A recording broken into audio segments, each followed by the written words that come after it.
அன்யூனிவர்சிட்டின்னு இல்லை, பொதுவாகவே வந்து விமன்ஸ்க்கு வந்து எங்கேயுமே சேஃப்டி இருக்கணும். உமன் சேஃப்டி நல்லா தாங்க இருக்குது, தப்பாக இருக்குன்னு சொல்ல முடியாது. பசங்களோட அம்மா தான் பசங்களை நல்லா வளர்க்கணும். இல்லைங்க, நம்ம சமுதாயம் வந்து எப்போவுமே வந்து பாதிக்கப்பட்டவங்களை குறை சொல்கிறது வந்து ஒரு தெரிஞ்ச விஷயம் தான். தப்பு நடக்கிறது வந்து நம்ம கையில் இல்லைல்ல. குட் டச் பேட் டச் பொண்ணுங்களுக்கு சொல்லித்தரக்கூடாது, பசங்களுக்கு தான் சொல்லித்தராங்க. அடுத்தவங்களே உமன்ஸை சேஃபாக வச்சிருக்கணும் அப்படின்னு நினைக்கிறது தப்பு. சும்மா கொண்டு போய் உள்ளே வச்சுட்டு உடனே பெயில் எடுத்து வெளியே கொண்டு அதை வேஸ்ட். தண்டனைகளை ஜாஸ்தி பண்ணால் குற்றங்கள் குறையும். ஒரு உயிர் போனால் தான் இங்கே வந்து பல உயிருக்கு வந்து நியாயம் கிடைக்கும். ஈவினிங் டைமில் அங்கே போய் உட்காந்துருக்கணும்னு அவசியம் இல்லை.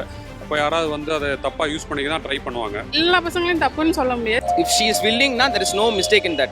அரபிக் கண்ட்ரிகளில் வந்து எப்படி இருக்காங்க, அங்கேனா பண்ண முடியுமா? ஒரு கொலையை பண்ணிட்டு நீ வர முடியுமா? நடுரோட்டில் வெட்டுவாங்க.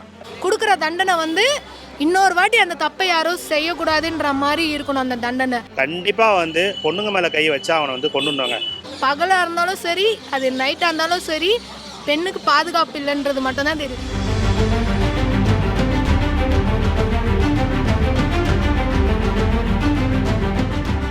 தமிழ்நாட்டில் மட்டும் சொல்ல முடியாது, இந்தியா ஃபுல்லாகவும் நிறைய நடக்குது. நிறைய பாலியல் வன்கொடுமை, சிறுமியல் வன்கொடுமை நிறைய நடக்குது. இது சட்டங்களை மாற்றணும். உமன்ஸ்க்கு சேஃப்டி இல்லைன்னு சொல்லி பேசிட்டு தான் இருக்கோம். இனிஷியேட் இந்த சென்ஸில் பனிஷ்மெண்ட் வைஸ் எதுவுமே பெருசாக நம்ம கவர்மெண்ட்டும் சரி, நம்ம இனிஷியேட்டும் சரி, ஜெர்மன் சைடில் வந்து கரெக்டாக இல்லை. ஸோ அது கரெக்டாக இருந்துச்சுன்னா நெக்ஸ்ட் ஸ்டெப் வந்து ஒரு வெல்விஷாக இருக்கும். உமன் சேஃப்டி நல்லா தாங்க இருக்குது, தப்பாக இருக்குன்னு சொல்ல முடியாது. அதாவது அது சேஃப்டிங்கிறது அவங்கவுங்க கையிலையும் இருக்குது. பசங்களோட அம்மா தான் பசங்களை நல்லா வளர்க்கணும். குட் டச் பேட் டச் பொண்ணுங்களுக்கு சொல்லித்தரக்கூடாது, பசங்களுக்கு தான் சொல்லித்தராங்க. என்னை பொறுத்த வரைக்கும் இன்னும் நாட்டில் பாதுகாப்பு இல்லை அப்படின்ற மாதிரி தான் இருக்குது. அன்யூனிவர்சிட்டின்னு இல்லை, பொதுவாகவே வந்து விமன்ஸ்க்கு வந்து எங்கேயுமே சேஃப்டி இருக்கணும். இப்போ ஏன்னா நானும் ஒரு பொன் குழந்தை வச்சுருக்கேன். ஆனால் ஒரு தைரியமாக என் ஒய்ஃப் குழந்தையோட நான் வரேன் அப்படின்னா ஒரு நம்பிக்கை தான், சொசைட்டி மேலே இருக்க ஒரு நம்பிக்கை தான். நாளைக்கு அவங்க ஸ்கூல் போவாங்க, காலேஜ் போவாங்க, வேலைக்கு போவாங்க, நம்ம நம்பிக்கையில் தான் அனுப்புகிறோம். ஸோ சேஃப்டின்றது வந்து எங்கே போனாலுமே இருக்கணுன்றதான் என்னோட. நம்ம வந்து நம்ம பசங்களை வந்து கரெக்டாக சின்ன பிள்ளையிலேருந்து வளர்த்திங்கன்னா இது மாதிரி they know what is right and wrong. So அது வரைக்கும் நம்ம ரொம்ப கைடன்ஸ் கொடுக்கணும். தப்பு நடக்கிறது வந்து நம்ம கையில் இல்லைல்ல. ஸோ எல்லாருமே ஒரே சென்ஸில் இருக்க மாட்டாங்க. ஸோ பனிஷ்மெண்ட் கரெக்டாக இருந்துச்சுன்னா டெஃபினெட்லி நெக்ஸ்ட் ஸ்டெப்பும் இதோட இனிஷியேட்டும் கரெக்டாக இருக்கும். தண்டனை அவங்களுக்கு சும்மா கொண்டு போய் உள்ளே வச்சுட்டு உடனே பெயில் எடுத்து வெளியே கொண்டு அதை வேஸ்ட்டு. அதுக்கு எதுவுமே செய்யாமல் இருந்தல. அது மாதிரி இருந்தால் எல்லா பசங்களும் அதே மாதிரி தான் பழகிட்டே இருப்பாங்க. அந்த மாதிரி நடக்கக்கூடாது. தண்டனைகளை ஜாஸ்தி பண்ணால் குற்றங்கள் குறையும். தண்டனைகள் உடனே கொடுத்துட்டா அது உடனே வந்து கொஞ்சம் பயம் இருக்கும், நம்மளுக்கு தண்டனை கிடைச்சிடும், இந்த மாதிரி இதுவாகிடும். இப்போ சவுதி அரேபியாலாம் பார்த்தீங்கன்னா இந்த விஷயம் தெரிஞ்ச உடனே அவங்க ஒரு தண்டனை கொடுத்துருவாங்க. ஆனால் இங்கே இந்தியாவில் பார்த்தீங்கன்னா தண்டனை வந்து லேட்டாக தான் கொடுப்பாங்க. ஸோ அது இழுத்து அடிப்பாங்க, இது பண்ணுவாங்க. அதனால் வந்து என்னென்னா பயம் இல்லாதனால இந்த மாதிரி குற்றங்கள் நடைபெறுதுன்னு நினைக்கிறேன். நடக்குதுன்னு நினைக்கிறேன். அடுத்தவங்களே உமன்ஸை சேஃபாக வச்சிருக்கணும் அப்படின்னு நினைக்கிறது தப்பு. இப்போ அந்த அண்ணா யூனிவர்சிட்டி இஷ்யூவை எடுத்துட்டிங்கன்னா கூட தானாக நடக்கலை. அவங்க வந்து அந்த ஈவினிங் டைமில் அங்கே போய் உட்காந்துருக்கணும்னு அவசியம் இல்லை. அப்போ யாராவது வந்து அதை தப்பாக யூஸ் பண்ணிக்க தான் ட்ரை பண்ணுவாங்க. முதல்ல தன்னைத்தானே பாதுகாத்துக்க வேண்டும். அதுக்கப்புறம் தான் வந்து மற்றபடி என்ஜாய்மெண்ட் அது எல்லாமே இல்லைங்களா. ஸோ ஈவினிங் டைமில் வெளியில் போகிறது அவ்வளோ சிறப்பு இல்லை. சூழ்நிலை சரியில்லாமல் இருக்கிறப்ப அதெல்லாம் பண்ணுறது தப்பு. சுய ஒழுக்கம் ரொம்ப கம்மியாக இருக்குது மற்றவங்க கிட்ட. அதெல்லாம் சரியாக இருந்தாலே வந்து சூழ்நிலை நல்லாயிருக்கும்னு நான் நினைக்கிறேன்.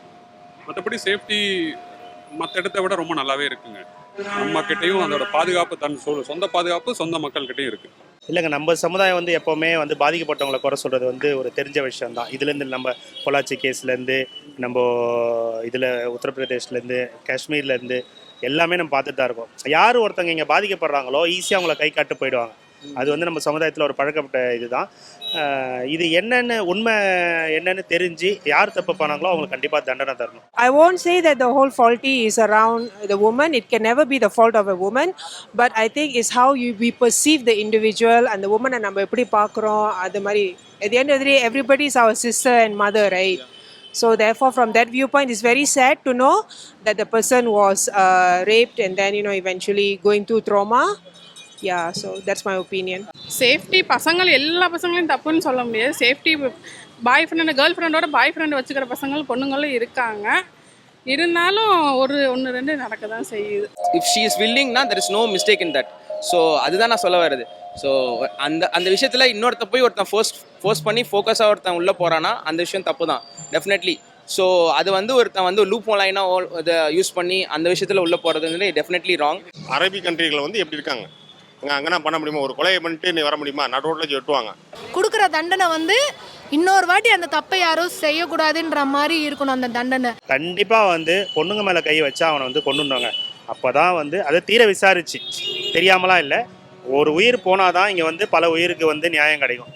நம்ம வந்து பெண்கள் விஷயத்தில் தப்பு பண்ணால் உயிர் போய்டுன்ற பயம் வந்தால் மட்டும் தான் மக்கள் திருத்துவாங்க. இது கண்டிப்பாக இந்தியாவில் வந்து கொண்டு வரணும். இப்போ மிடில் ஈஸ்ட் கண்ட்ரியில் பார்த்தீங்க திருடுனாவே ஒரு ஃபிங்கர் போயிடும், ரெண்டாவது வாட்டினா இன்னொன்று ஃபிங்கர் போயிடும். ஸோ அது ஃபியர், அது வாழ்நாள் பூரா அந்த ட்ராமா அவங்களுக்கு இருக்கும்ல.